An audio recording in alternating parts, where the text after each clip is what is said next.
President, I'm all for making bold decisions. However, it often happens, and I don't think it's coincidental, that those people pushing for bold initiatives stand to benefit the most. And are usually a different set of people from those who pick up the tab in case something goes wrong. And that's the problem I have with this bill. It's easy to sell renewable energy as being second only to motherhood. Who could possibly argue with it? If saving the planet was 100% dependent on us achieving 200% renewable energy generation, I wouldn't hesitate. But it's not. It's a matter of priorities.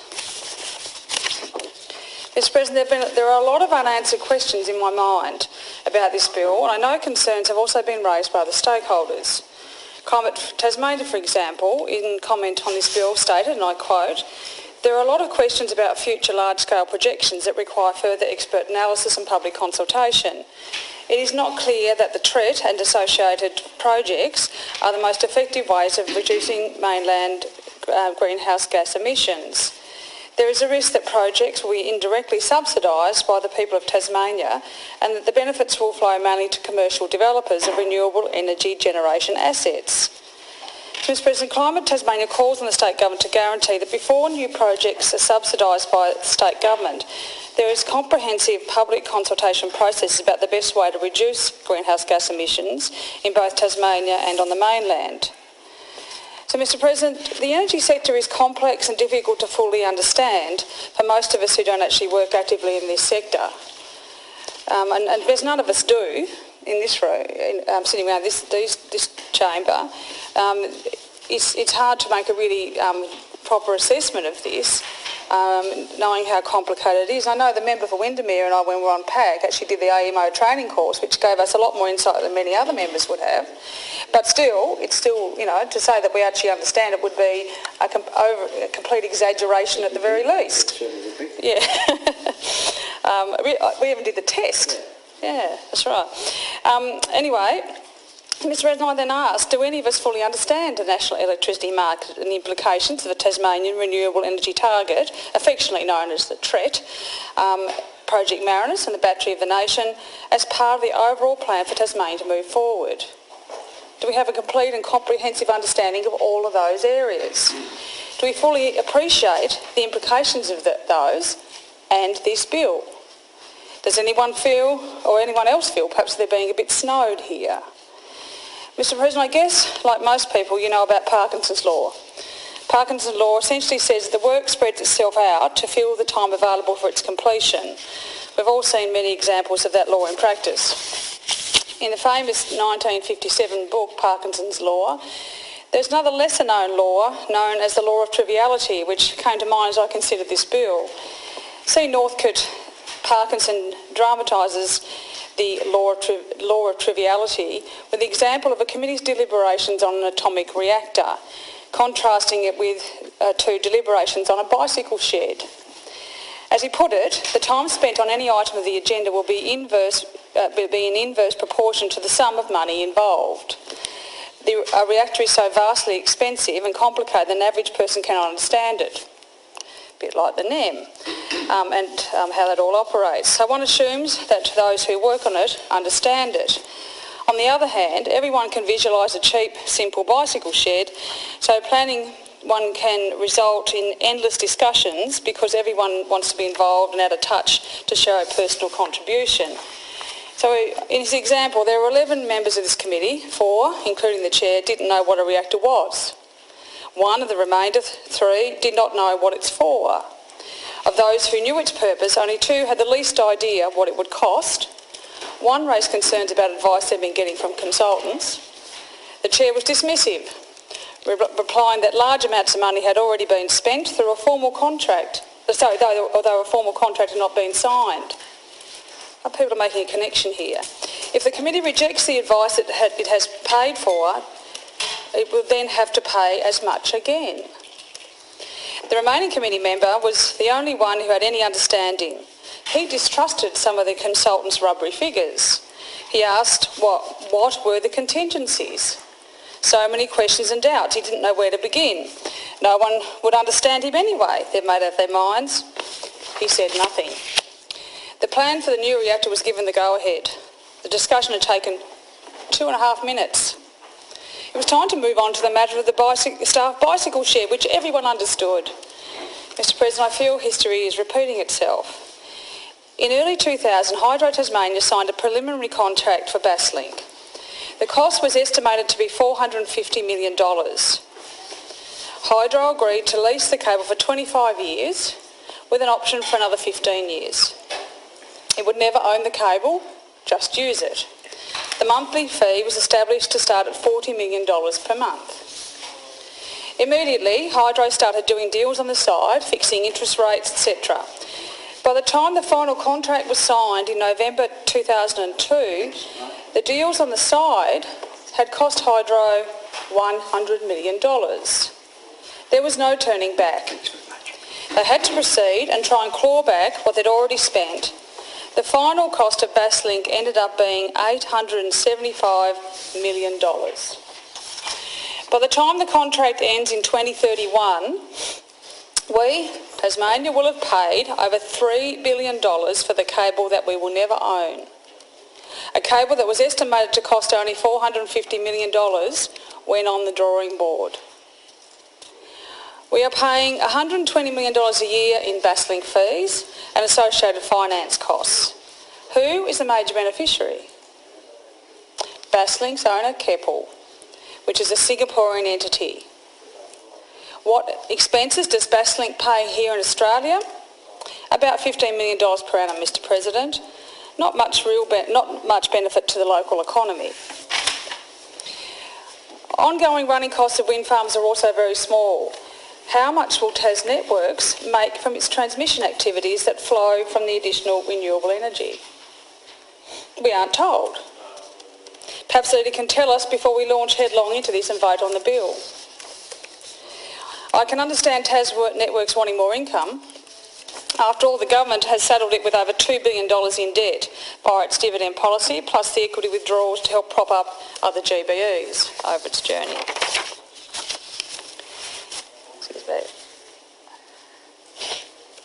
Then there's the battery of the nation.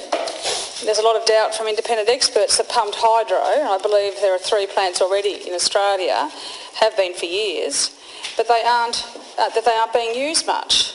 Why not? Do we know? I don't. It costs 8 times as much to run a cable under the sea as it does across land.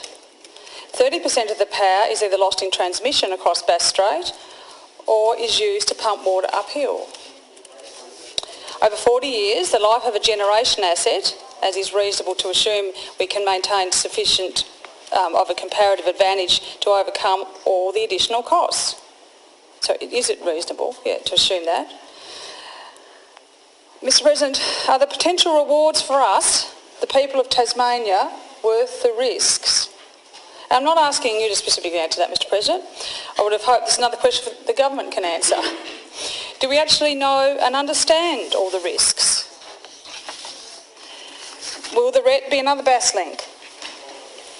Come to think of it, Mr President, if another cable is such a great idea, why aren't we told exactly how well the first cable is doing? Surely, if you're ordering another of something you've already got, you want to be pretty sure the first one is how it's going, how it's faring. And really, we haven't got a clue. Like mushrooms, we're kept in the dark and fed on a similar diet. A diet obscured by claims of commercial sensitivity, even when some of the detail is publicly reported by the parent company.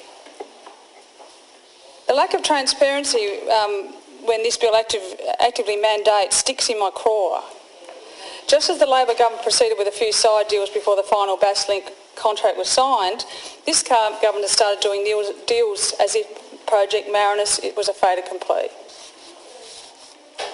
It has compelled Hydro to buy large generation certificates from the Granville wind farm. What does Hydro want with more LGCs? It generates its own. Hydro has been forced to record an extra liability on its books over $200 million. That's the amount it will pay over and above the market price for LGCs, which the government forced them to buy to subsidise the Granville wind farm. community service obligation, I believe it's called. Aurora too has been made to enter into onerous contracts to buy LGCs from the Cattle Hill Wind Farm. Its liability is about $30 million. If it's like Basslink, the onerous contracts will become the reason for continuing with Marinus when all other figures suggest it may not be a goer. Mr President, it's not the way we should be deciding public policy. I wholeheartedly welcome more renewable energy, but I'm not very keen on the snow job approach the government appears to be using here. Is this the cart before the horse? I believe it is. Mr President, Tasmania is already close to 100% self-sufficient in renewable energy generation. Doubling production only makes sense if there is additional demand. We know how reliant we are on a small number of major energy users in Tasmania and how TasNetworks has a very constrained operating platform. We also know we all need to be responsible for reducing our own emissions as we embrace renewable energy ourselves. Many of us have increased our own energy efficiency and many have installed distributable solar generation. I also know the desire to be a leader in the renewable hydrogen energy. But we are not alone in this, and I believe we are competing with a number of other states for the Commonwealth's attention and financial support to achieve this. I do note today's Australian Financial Review, there's an article about Origin Energy and Fortescue going sort of head-to-head in a bit of a battle. And Tasmanian Andrew Forrest who's been around the world, well, none of he's been physically around the world or virtually around the world recently, looking at renewable energy and getting right into that space. And good on him for getting involved in that. No relationship, I might add, just the same surname. But it's going to be a hotly contested area. And yes, Tasmania has some definite advantages, but it's by no means a done deal. So we also don't know if these projects will be economically viable without significant subsidy. As Climate Tasmania points out, it follows that the doubling of electricity generation in Tasmania is largely dependent on anticipated exports to the mainland. And these in turn are dependent on the construction of Marinus Link at the estimated cost of $3.5 billion for a 1,500 megawatt link. So again, as I ask, are we going down the path of a fait accompli? I have already described the process around Basslink, and I believe we need more detail and information up front in a user-friendly format. Mr President, in addition to these concerns, the bill does not provide any mechanism other than sharing information by which the targets may be achieved. When we consider the number and value of the obligations and current onerous contracts held by Hydro Tasmania and Aurora with regard to purchasing agreements and purchase of LGCs, many of which were required by the shareholders, the government, this bill effectively enshrines this approach as the way forward, the fait accompli. As noted by Climate Tasmania and from my own assessment, the explicit provision of the protection of the sharing of confidential information between the state government, its energy GBEs and private renewable energy developers implies that this type of coordination is the best way to ensure new generation projects are encouraged. Mr President, this is concerning in that these types of confidentially negotiated agreements do not provide full transparency of the costs of encouraging new investment and does not ensure that projects are developed at the least cost to the state or to energy consumers. I know there's a requirement once you start sharing cost information, they will go into some sort of joint project or through a different process. But still, most of this is done behind closed doors. And trying to get information about costs associated with Basslink is like pulling teeth. And I've been trying to do that for years through GBE scrutiny, and we did it also in the public accounts inquiry. You may as well bash your head against the wall. No. Mr President, just look at our years of scrutiny of Hydro Tasmania regarding Basslink and see how much transparency there is lacking in that. And I pointed out previously there's information that's provided publicly by Keppel, the owner of Basslink, that Hydro says they can't divulge, even though it's in the public arena. And I've challenged them in the past, and they said, oh, no, they can't confirm or deny that comment, even though it's in the public, it's listed It's a listed company. So there's so much greyness and opacity around these operations. It really makes me very concerned about what we're doing here by making this basically the fait accompli without all the information. And I will quote again from what Climate Tasmania provided to me in terms of comments in relation to this bill. The fact that these arrangements are reported as obligations or onerous contracts indicates that they are not entered into on a totally commercial basis, and there is some risk of costs being borne by the businesses and ultimately the GBE owners. Who are they? The people of Tasmania. These arrangements, I quote, these arrangements may ultimately be of net benefit to Tasmanians, maybe, in a competitive wholesale electricity market, facilitating increased supply via new generations should drive down prices. This is less certain in Tasmania, where the dominant position of Hydro Tasmania as the largest generator allows it to strongly influence wholesale prices. It is also possible that in the longer term these arrangements may not be onerous. If wholesale electricity prices or LGC prices rise, the arrangements entered into by Hydro Tasmania and Aurora may prove to be sound financial arrangements. A rise in LGC prices is unlikely without an extended and increased national renewable energy target. End quote. So, Mr President, we simply don't have the information to make this sort of assessment. And I return to Climate Tasmania's comments. The explicit protection in the TRET legislation for commercial negotiations between the state government bodies and private developers of renewable energy generation suggests that the government anticipates continuing with these kinds of arrangements. Climate Tasmania's concern is not that it is a fair and transparent mechanism. It is not a fair and transparent mechanism for ensuring the economic and environmental benefits of increased use of renewable electricity are met in the most cost-effective way. Quote. So, Mr President, we were then informed in the briefing that AEMO require a legislative target to consider Marinus as an actionable process in 2022 under their Integrated Systems Plan, ISP. And I asked for a copy of that, and whilst I've only printed out some sections of it, so I fear potentially taking some of this out of context. It was only provided just basically before the bells rang to come in. But I will just read from a couple of sections that we were directed to in there, and I do appreciate these letters advisors getting this to us promptly.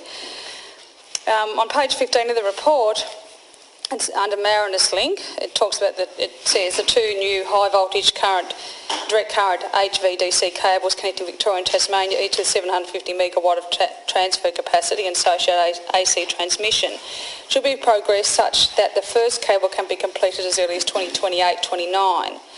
Should the step change scenario emerge, or no later than 2031-32, should the Tasmanian Renewable Energy Target TRET be legislated, or the fast change scenario emerge, not sure what that is, Mr President, and the cost recovery be resolved.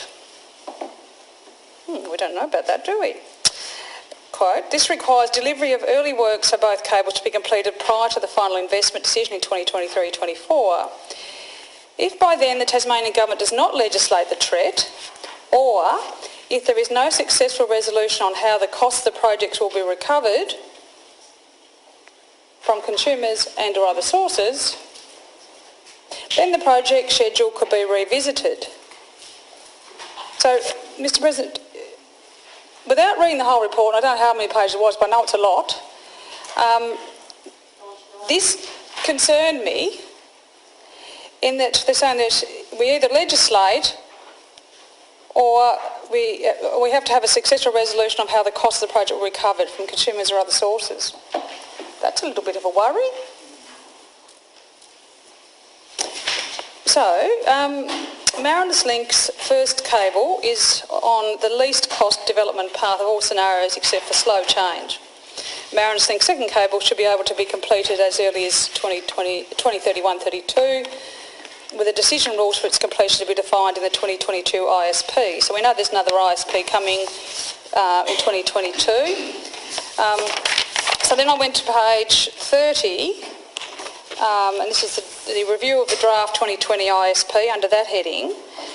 and I'll just go to the second paragraph there. Insights accumulated from the consultations have added to targeted refinements of inputs and assumptions since the draft 2020 ISP.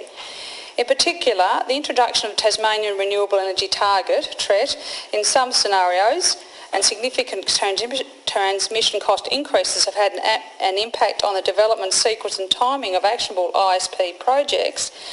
As a result, AEMO has had to remodel, extending the analysis in areas requested by stakeholders and updating the list of committed and anticipated generation projects.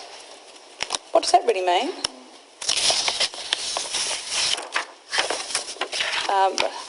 Another concerning comment there, and then we go to page 65 under the selection of candidate development paths, under the reference to Marinus Link. Marinus Link timing is heavily influenced by emission abatement policies. The tighter the carbon budget, the earlier the first cable is built. Similarly, in scenarios where the announced TRET is assumed to be legislated, the first cable is built no later than 2031-32 and the second cable built 3 to 4 years later. So, Mr President, I appreciate getting that. It didn't give me a great deal of comfort though, and I appreciate the pressure that's being put on us here to support this so that we don't allegedly delay Marinus Link as an actionable project, but it's pretty clear from what I read there that the whole costing and where the costs are going to fall is still completely unknown. Does anyone here know how it's going to be funded, who's going to pay for it, who's going to pick up the bill at the end of the day, how much Tas networks are going to be involved, how much they're going to make from the additional renewable energy in Tasmania, how much they're going to make through the transmission of energy across there? Will they make any? Will it cost them a whole heap of money? How much does it cost Hydro to hook into Basslink? Is it going to be regulated, unregulated? What is it? Who's going to own it? So, Mr President, we were informed that without this, we may see the project reconsidered at the 2022 review, the annual 2-yearly review. So now I'm feeling we're being pressured into accepting this without all the detail regarding costs, who pays, and the benefit versus the risk to Tasmanians. I fear a Basslink revisited scenario emerging. The boys from Macquarie did very well out of Basslink. The state of Tasmania did less well. To be reassured, we are informed that there is no penalty for not meeting this world-leading target, other than some public embarrassment perhaps for not quite getting there. But I think that the intention is to get there. We're going to be 100% renewable when Granville Harbour's fully commissioned, which is not far off. And I believe Cattle Hill is fully commissioned now, so that's already in the mix. So here I am, in the unenviable position of having to consider this bill as to vote against it will be akin to voting against motherhood, which of course I couldn't do, or being accused of not supporting jobs in our regional areas, which is of course an absolute fallacy. I think all of us care about jobs, and I particularly do in my region. I've been here before with these pressures about jobs. Whilst I don't regret decisions of the past, sometimes I think a bit more information will be helpful in making these decisions. Mr President, I will listen to the debate, but I think we need to be very careful to ensure we know exactly what we're agreeing to here, and I'm certainly not sure that I am.